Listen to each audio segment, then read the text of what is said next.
আসসালামু আলাইকুম তারেক স্যার। আপনার উদ্দেশ্যে দুইটা কথা বলবো।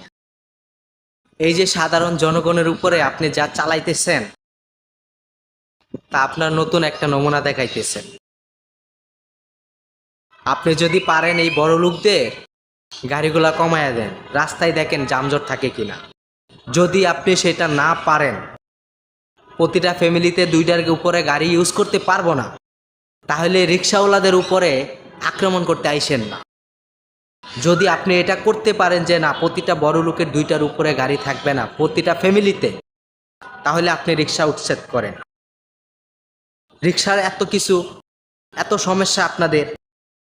আপনারা যে পার ব্যক্তি 5টা নয় 10টা নয় 20টা পর্যন্ত গাড়ি পার জন ইউজ করেন, কেন?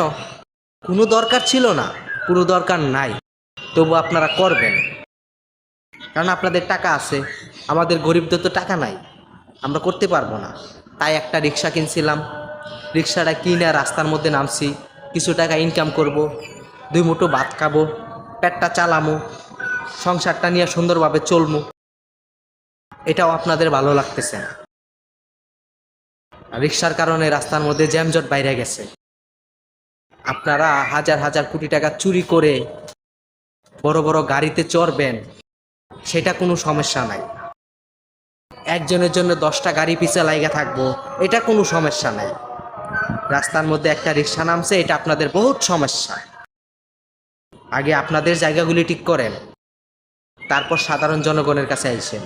এই সাধারণ জনগণের ভোট দিয়েই কিন্তু আপনারা এমপি মন্ত্রী হন, সেটা ভুইলা যায়েন না।